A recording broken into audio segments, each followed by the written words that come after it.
మొన్న మా ఇదేంటి 'లూసిఫర్ 2' సినిమాలో 'ఎంపురాన్ 2' సినిమాలో ఆ సినిమా ప్రెస్ మీట్‌లో ఒక 'దిల్ రాజు' గారిని ఒక క్వెషన్ అడగడం జరిగింది. "ఏంటి సార్ థియేటర్స్ అన్నీ మీరే తీసేసుకుంటున్నారా ఏంటి?" అంటే, "మిగతా ప్రొడ్యూసర్స్ కూడా చాలా తెలివైన వాళ్ళే అండి. వాళ్ళ గురించి మీరెవరు టెన్షన్ పడక్కర్లొద్దు. వాళ్ళందరికీ కూడా థియేటర్స్ ఉంటాయి" అని చెప్పి. సో, దాని మీద ఏమంటారు? మీరు తెలివైన వాళ్ళని తెలుసు. బట్ మీకు సఫిషియెంట్‌గా మీ మూవీకి తగ్గట్లుగా మీ మూవీకి ఆడియన్స్‌లో ఉన్న రెస్పాన్స్‌కి తగ్గట్లుగా థియేటర్స్ వచ్చాయనుకుంటున్నారా?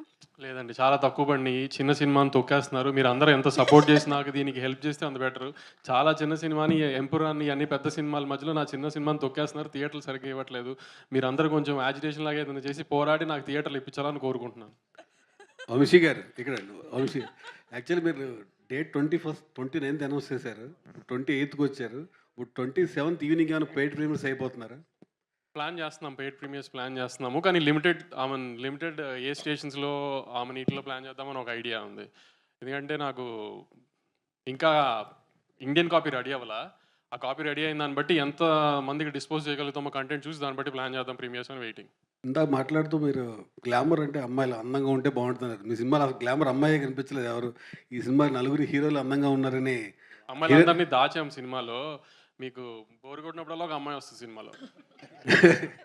అంటే ఎంతమందిని పెట్టారు సినిమా? లాస్ట్ సినిమాలో ముగ్గురు హీరోయిన్లు ఉన్నారు. ముగ్గురు హీరోలకి గోవాకి వెళ్ళినప్పుడు హీరోయిన్‌ని, గర్ల్ ఫ్రెండ్‌ని, భార్యలను తీసుకుని వెళ్ళరు కదా!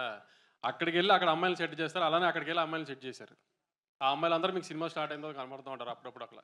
వంశీ గారు, మీరు ఎంగేజ్‌లో ఉన్నప్పుడు గోవా ఎళ్ళినప్పుడు ఎట్లా ఎంజాయ్ చేశారు? మాయన్నీ బ్యాంకాక్ అండి, గోవా కాదు.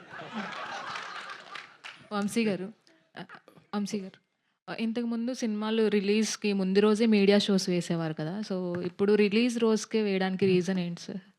అదేం లేదు. ఇది యాక్చువల్లీ ప్రీమియర్స్ చేసేద్దామని నాకు ఐడియాతో మీడియా షో రిలీజ్ మార్నింగ్ పెట్టాము.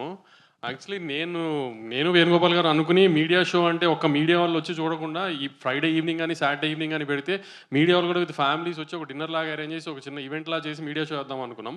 కానీ ఇదేంటంటే 27th ప్రీమియర్స్ పడుతుందేమో అనే ఉద్దేశంలో 28th మార్నింగ్ పెట్టేసాం అది అందుకే. వంశీ గారు, సినిమాలో ట్రైలర్‌లో అనుదీప్ గారిది బాగుంది. ఆయన కనిపించినప్పుడు బాగా నవ్వొస్తుంది. సో, ఆయన రోల్ ఎలా ఉండబోతుంది ఏంటి? మంచి క్యామియో సెకండ్ హాఫ్‌లో. మంచి హై పాయింట్‌లో వస్తుంది.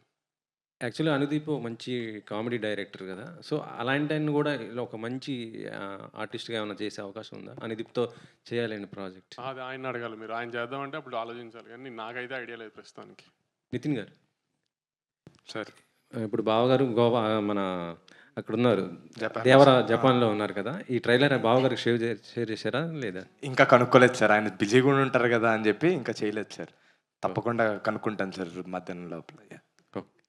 నాగవంశి గారు ఇక్కడ. సో, ఆ మధ్యన మీరు ఇంటర్వ్యూలో చెప్తూ ఈ సినిమాకి కథనం అవసరం లేదు, నవ్విస్తే ఎంటర్టైన్ చేస్తారు సార్. దాన్ని బూతులా వాడుతున్నారు. నేను సినిమా కథనం అవసరం లేదు అంది పైన 5 హీరోలకి మాత్రమే సార్. ప్రతి సినిమాకి కాదు. కానీ ఈ సినిమాలో కథ ఉందనుకోకండి. ఈ సినిమాలో అయితే కథ లేదు. ఇది కామెడీ సినిమా. రండి. ఇప్పుడు ట్రైలర్లో ఎలా పంచుల మీద పంచులు పడినాయో ఒకదాని తర్వాత ఒకటి అట్లా పంచులు ఒక మూమెంట్స్లో ఆ పంచులు పడతా ఉంటే తప్పితే కథ ఎక్స్పెక్ట్ చేసి దయచేసి రామాకండి ఈ సినిమాకి. ఓన్లీ నవ్వుకుంటానికి రండి. సమ్మర్లో హ్యాపీగా నవ్వుకుంటానికి రండి. సో, బన్నీ త్రివిక్రమ్ సినిమా ఎప్పుడు ఉండబోతుందండి? ఎప్పుడు స్టార్ట్ అవుతుంది? సెకండ్ హాఫ్ ఆఫ్ ది ఇయర్లో స్టార్ట్ అవుతుందండి. వంశీ గారు, మీ ప్రమోషన్స్లో కానీ మీ వీటిలో కానీ నారాయణ నితిన్ గారు మామూలు మధ్యలో ఉన్నారని చెప్పి ఈసారి మార్చారైంది స్టేజ్ మీద సంగీత మధ్యలో చూసా ఈ మధ్యలో ఎందుకు మార్చారని. అందుకే ఈసారి ఏ కాంట్రవర్సీ ఉండకూడదని విష్ణుని పెట్టాం మధ్యలో ఈసారి.